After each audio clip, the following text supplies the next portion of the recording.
Telugu Desam party senior నేత పొత్తూరి వెంకటేశ్వరరాజు తీవ్ర భావోద్వేగంతో సంచలన వ్యాఖ్యలు చేశారు. 40 ఏళ్లుగా పార్టీ కోసం అంకిత భావంతో పనిచేసిన తనకు ఇదేనా బహుమానం అని ప్రశ్నించారు. తన కార్యాలయం, ఇంటిని కూల్చివేసి తనను జీవచవంగా మార్చారని ఆరోపిస్తూ రఘురామకృష్ణరాజుపై తీవ్ర విమర్శలు గుప్పించారు. పార్టీకి తాను ఎలాంటి ద్రోహం చేయలేదని, గళం విప్పినందుకే తనపై ఈ చర్యలు తీసుకున్నారని తెలిపారు. రఘురామ అరాచకాలు అందరికీ తెలుసు. నాకు న్యాయం జరిగే వరకు ఆమరణ నిరాహార దీక్ష చేస్తాను అని ఆయన ప్రకటించారు.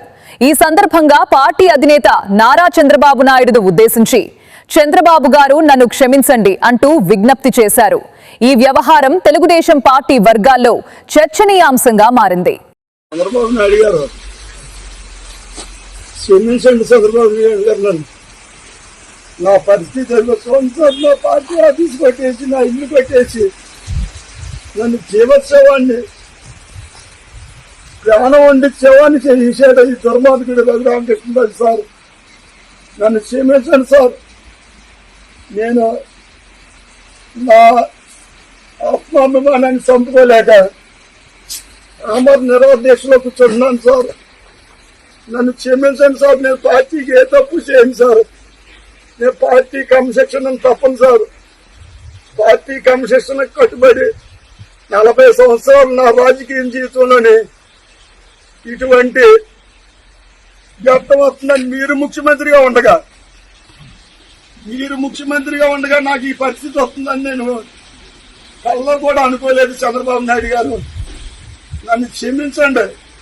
నా ఆత్మాభిమానాన్ని చంపుకుని నేను ప్రాణం ఉన్న జీవోత్సవాన్ని చంద్రబాబు నాయుడు గారు నన్ను క్షమించి, నేను పార్టీకి వ్యతిరేకంగా కానీ, పార్టీ కాదు, నాకు ఇక్కడ ఉండి నియోజకవర్గంలోని తెలుగుదేశం పార్టీ నాయకులకు, కార్యకర్తలకు, అభిమానులకు, ప్రజలకు 83 నుంచి కూడా తెలుగుదేశం పార్టీ ఎంతో ఆదరించిన ఈ ఉండి నియోజకవర్గం ప్రజలందరినీ కూడా ఎప్పుడు కూడా ఏ విధమైన ఇబ్బందులు పెట్టలేదు.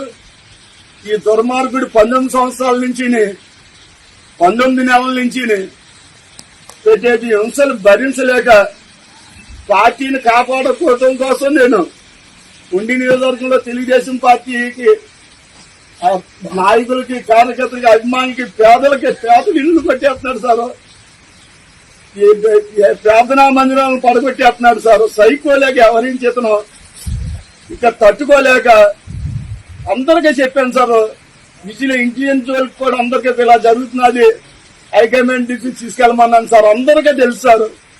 జిల్లా ప్రెసిడెంట్ గారికి కూడా తెలుసు సార్ ఆయన చేసి పనులండి. ఇన్ని అరాచకాలు చేసిన ఆయనకి జడిసిపోయి ఎవరో మాట్లాడలేక మీ దగ్గర చెప్తే ఏం చేస్తాడన్న భయంతో అందరూ ఉంటే, నేను మీకు అత్యంత సన్నిహితుడిగా 40 సంవత్సరాలు మీతోటి నాకున్న అనుబంధాన్ని, తెలుగుదేశం పార్టీని ఇతను భూస్థాపన చేస్తున్నాడు అన్న ఉద్దేశంతో నేను గలవిప్పాను సార్. నన్ను గలవిప్పినందుకు ఈ పరిస్థితి ఇవాళ తీసుకొచ్చాడు సార్ ఈ దుర్మార్గుడు. నన్ను క్షమించి నేను చేసేటువంటి ఈ పవిత్రమైన ఆమరణ నిరాహార దీక్షకి మీరు నాకు అనుమతి ఇవ్వాల్సిందిగా హృదయపూర్వకంగా కోరుకుంటున్నాను చంద్రబాబు నాయుడు గారు. న్యూస్ టీవీని తక్షణమే సబ్స్క్రైబ్ చేసుకోండి. నోటిఫికేషన్ కోసం మరిన్ని అప్డేట్స్ కోసం ప్రతి ఒక్క కుటుంబానికి ఉచిత ప్రకటనలు వచ్చే విధంగా మీకోసం మీ ముందుకు వివిడి న్యూస్ టీవీని ఏపీ ఫైబర్ నందు 99వ ఛానల్ మరియు యూట్యూబ్ నందు వీక్షించెదరు.